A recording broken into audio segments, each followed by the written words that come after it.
बिस्मिल्लाहिर्रहमानिर्रहीम। अस्सलाम वालेकुम। प्रोग्राम सच आवाज़ आवाम की आवाज़ के साथ आपका मेज़बान डॉक्टर इमरान और टीम लीडर राज़म खान तनोली खिदमत हाज़िर हैं। हम इस टाइम मौजूद हैं हरीपुर में। हमारे नए मेहमान हैं राजा हफीज़ अनवर साहब, जो कि साबिक़ सदर आल ट्रेडर एसोसिएशन हरीपुर रह चुके हैं और इसके अलावा सियासी और समाजी शख्सियत भी हैं। जी सर, ये बताइएगा कि आए दिन महंगाई में इजाफ़ा हो रहा है, इसकी वजह क्या है? इसकी वजह यह है जी, हमारे पास प्लानिंग नहीं है। जो वफाकी इदारे हैं, जो सूबाई इदारे हैं, उनकी आपस में अंडरस्टैंडिंग नहीं है। मैं आपको एक मिसाल देता हूँ कि KPK के जो लास्ट वज़ीर आला थे अमीर हैदर खान होती, ज़रा ये आप जाके गूगल में सर्च कर लें कि वो जब KPK गवर्नमेंट छोड़ के गए तो सुबह KPK गवर्नमेंट के ऊपर कितना कर्ज था बाकी, और आज 7 साल के या 8 साढ़े 7 साल से PTI की गवर्नमेंट है। आज जब चेक करें स्टेट बैंक का KPK की गवर्नमेंट के ऊपर कितना कर्ज है, जो मेरे ख्याल में 300-400 गुना से भी बढ़ गया है।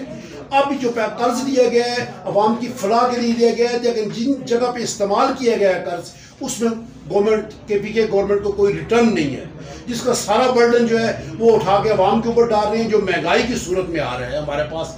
यानी जब गवर्नमेंट को, अभी आप एक एग्जाम्पल मैं आपको देता हूँ, ये ज़मीन की खरीदो फरोख्त है, इसका एग्जाम्पल मैं आपको देता हूँ। बाकी तीनों सूबों में, पंजाब में, सिंध में और बलूचिस्तान में 2-3% टैक्स है।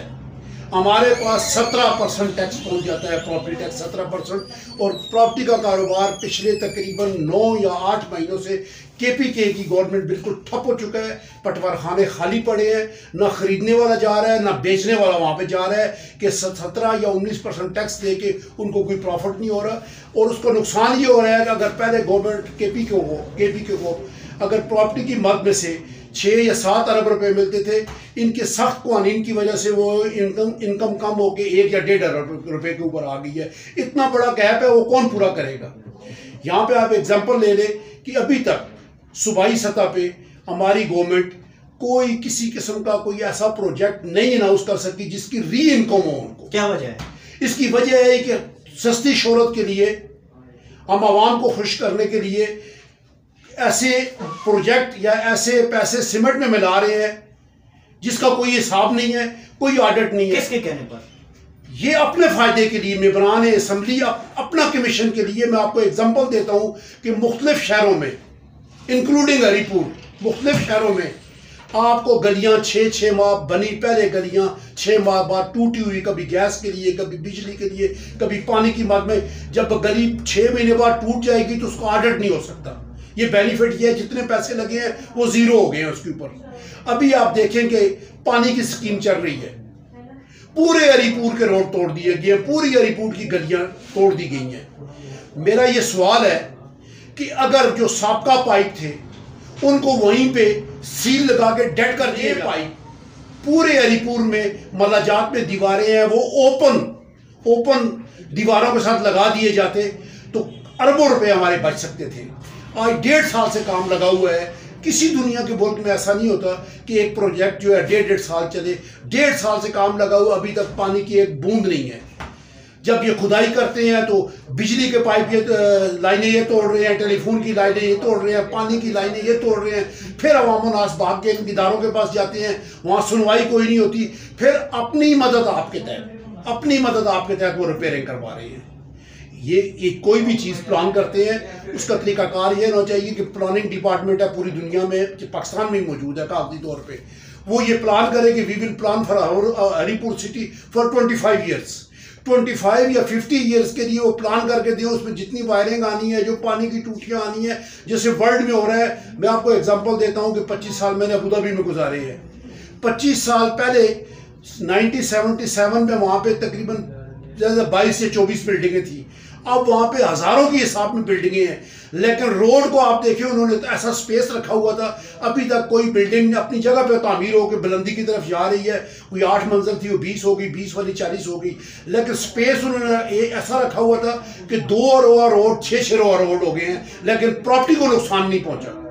यहाँ पे प्लानिंग न होने की वजह से यहाँ सेक्शन 4 लगा के इमीडिएटली जो प्रॉपर्टी ऑनर है उनको नुकसान दे के ये अपनी पॉलिसी अडॉप्ट करते हैं।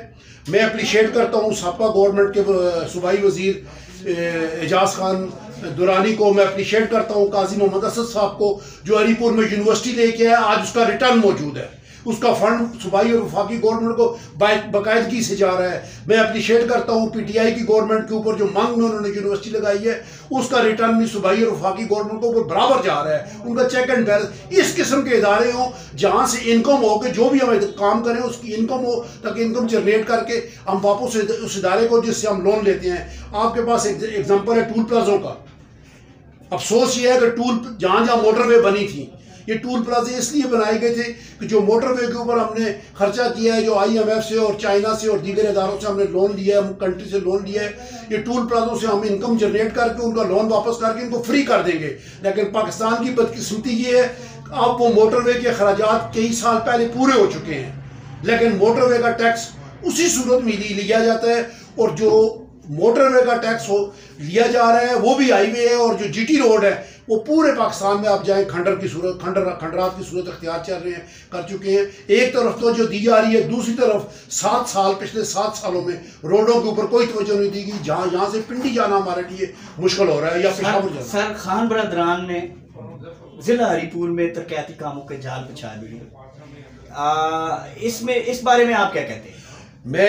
ये हकीकत है जी कि जो PTI की गवर्नमेंट में यूसुफ अयूब खान ने और इनके भाई अकबर अयूब ने और अरशद अयूब ने बेपनाह फंड लेके आए हैं हरीपुर में और जगह जगह लगवाए हैं। लेकिन मैं आपको कहता हूँ कि प्लानिंग का फुकदान है कि जो फंड लग रहे हैं, जो रोड बन रहे हैं, जो गलियां बन रही हैं, उनकी जो पानी की अब जैसे मैं आपको कहता हूँ, खान बरदरान ने हरीपुर बाजार में मेरे हिसाब में ट्रेड कम्युनिटी के साथ ज्यादती करके अपोजिट साइड के ऊपर खंबे लगवाए हैं बिजली के, जबकि ऑलरेडी पुराने खंबे मौजूद थे, उन्हीं में वायरिंग हो सकती थी। क्या वजह है?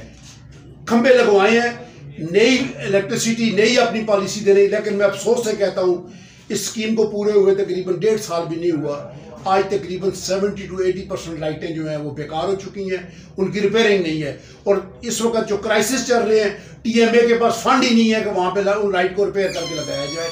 इस किस्म की नाकस से हिकमत अमली ना अख्तियार की जाए, कोई तामीरी काम किया जाए जिसके ऊपर कोई ऐसा रिटर्न हो, कोई ऐसा सिस्टम हो कि जो कर्ज हम लेके आते हैं वो कर्ज हम वापस करें। तालीमी इदारों के ऊपर जो पैसे लगे हैं हम उन्हें अप्रिशिएट करते हैं। रोड, GT रोड उसी तरह खंडरात का शिकार है। दीगर रोड जो है, जो अभी ये पोजीशन हो गई है कि जो लिंक्स रोड हैं देहातों के वो प्रीमैक्स हैं, और जिनके ऊपर हैवी ट्रैफिक चलती है वो सिमटेड रोड है। सिमटेड रोड की गारंटी 3 साल भी नहीं है और प्रीमैक्स की गारंटी 7 ईयर्स है। उसका ये फ़ायदा है। अब हम ये कहते हैं कि जो भी नुमाइंदा आवाम के लिए सहूलत लेके आएगा, खिदमत करेगा, हम उसको अप्रिशिएट करेंगे। लेकिन साथ में हम ये रिक्वेस्ट करते हैं कि सियासी हिमायतदीन ताजरों की और हरीपुर के शहरियों की इज्जत नफ्स का भी ख्याल रखें, उसको मजबूर ना करें। अच्छा सर, हरीपुर में कब्जा माफिया का राज है।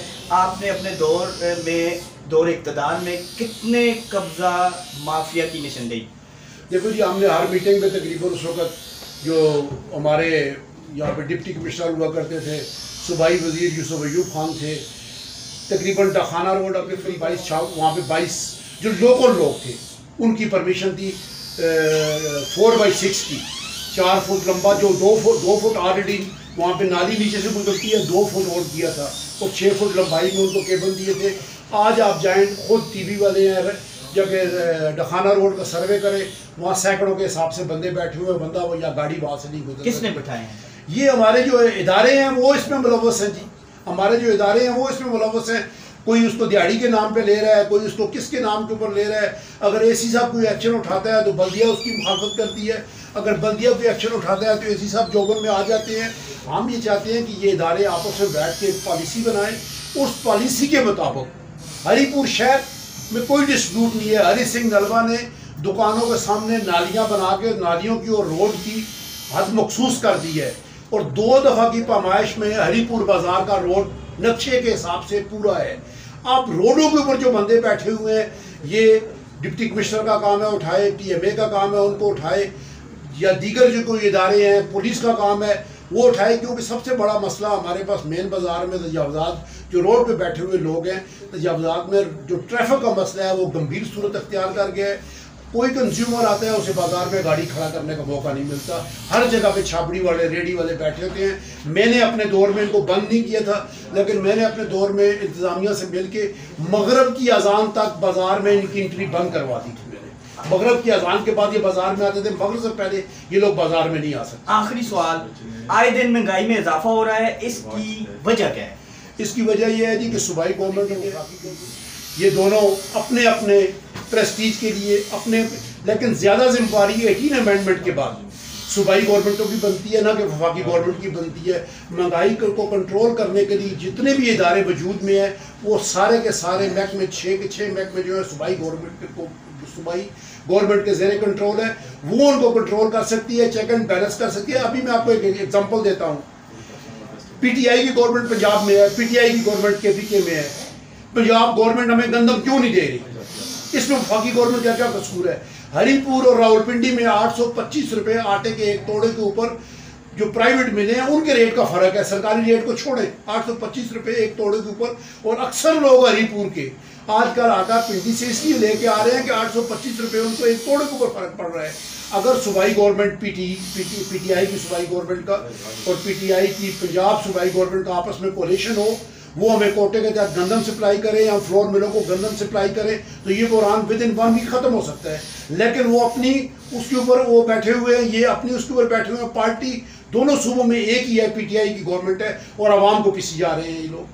इसमें वफाकी गवर्नमेंट का जो अख्तियार है वो सिर्फ गैस के ऊपर है, पोस्ट ऑफिस के ऊपर है, बिजली के ऊपर है और इसके टेलीफोन डिपार्टमेंट। बाकी वफाकी गवर्नमेंट किसी चीज़ में इन्वॉल्वमेंट नहीं कर सकती और कोई फंड यहाँ सूबों को 18 अमेंडमेंट के बाद डायरेक्ट नहीं दे सकती। पहले होता था कि हरीपुर के लिए इस प्रोजेक्ट के लिए वफाकी गवर्नमेंट ने फंड लोकेट किया है, अब नहीं कर सकते। अब सारा इख्तियार सूबाई गवर्नमेंटों को पास है और महंगाई को बढ़ाने में भी सूबाई गवर्नमेंट का कसूर है। शुक्रिया।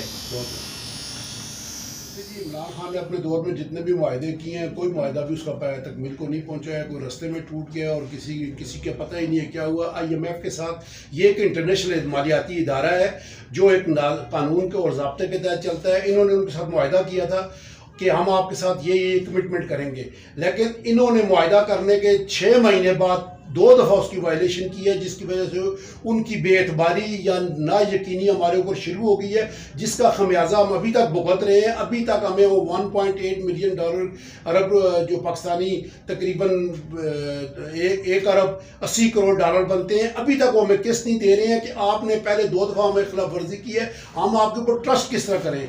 गवर्नमेंट का ये होता है कि जो भी गवर्नमेंट हो वो हमारी होती है, लेकिन इंटरनेशनली वो गवर्नमेंट को तस्लीम करते हैं। जब इमरान खान वायलेशन कर गया तो उसकी सज़ा मौजूदा गवर्नमेंट को भी भुगतनी पड़ रही है। हमें पूरी उम्मीद है और मैं ये रिक्वेस्ट करता हूँ कि जितने TV एंकर हमारे बैठे हैं, खुदारा इस मसले को TV के ऊपर ना उछाले कि ज़्यादा इशू ना बने, क्योंकि ये हमारे घर की बात है, हमारे पर्दे की बात है। जब पर्दा उठ जाए तो फिर कहीं इज्जत नहीं रहती। मैं ये रिक्वेस्ट करता हूँ मौजूदा गवर्नमेंट से कि वो अपना किसी भी तरीके से IMF के साथ मुआहदा करके अपनी अक्लमंदी का सबूत दे, उस मुआहदे को पूरा करें ताकि पाकिस्तान के अवाम को रिलीफ मिल सके। जबकि हमारे पास इस वक्त आज की तारीख तक $10.5 अरब का रिजर्व मौजूद है, और जो हमारे TV एंकर और अपोजिशन के लोग उसको 4.5 अरब बता रहे हैं। ये मुल्क की दुश्मनी के सबूत है। मेरा ये सवाल है कि क्या अगर इमरान खान ना रहा तो पाकिस्तान नहीं चलेगा, या शहबाज शरीफ ना रहा तो पाकिस्तान नहीं चलेगा, जरदारी ना रहा तो पाकिस्तान नहीं चलेगा। खुदा रे, ये शख्सियात है, शख्सियात की केयर ना करें, शख्सियात से वफादारी ना करें, मुल्क के पाकिस्तान से वफादारी करें। और मेरी ये तजवीज़ है कि इंटरनेशनल मामलात के ऊपर और इंतहाई असास मामलात के ऊपर अपोजिशन को और इक़्तिदार को एक टेबल पर बैठ के बात की। तो इस तरह होता है जी कि मुल्क महंगाई पूरी दुनिया का इशू है, लेकिन पूरी दुनिया का इशू तो है, लेकिन वहाँ पे ये है कि जैसे आप इटली को ले लें, इंग्लैंड को ले लें, अमेरिका को ले लें, कनाडा, डेनमार्क, ऑस्ट्रेलिया को ले लें, इंक्लूडिंग आप इंडिया को ले लें, नेपाल, बर्मा, मालदीव को लेके श्रीलंका और पाकिस्तान को छोड़ दें। जहाँ महंगाई होती है वहाँ वेजेस बढ़ाए जाते हैं साथ में, ताकि एम्प्लॉइज जो है अगर वो 10% महंगाई का शिकार है, उनके ये वेजेस है, ये सैलरी है। अगर महंगाई 20% हो गई है तो उनको तनख्वाह के अंदर एक स्पेशल अलाउंस देकर रिलीफ दिया जाता है। हमारा प्रॉब्लम ये है पाकिस्तान में कि हम जो एम्प्लॉइज़ हैं, चाहे वो एंकर की सूरत में इदारे के एम्प्लॉइज़ हैं, चाहे गवर्नमेंट के एम्प्लॉइज़ हैं, चाहे वो प्राइवेट कंपनी, जहाँ पे भी एम्प्लॉइज़ है, उसके साथ ज्यादती ये हो रही है कि उसकी सैलरी नहीं बढ़ाई जा रही और महंगाई का सारा बोझ उस एम्प्लॉइज़ के सर के ऊपर है। और जब मजबूर होता है वो एम्प्लॉइज़ तो फिर वो करप्शन की तरफ जाता है। मेरा ये दावा है कि गवर्नमेंट ऑफ पाकिस्तान, वफाकी और सूबाई गवर्नमेंट आज अगर वेजेस पॉलिसी, सैलरीज पॉलिसी अच्छे पैकेज के साथ अनाउंस कर दे तो मेरे ख्याल में विद इन 6 मंथ पाकिस्तान में से करप्शन खत्म हो सकता है।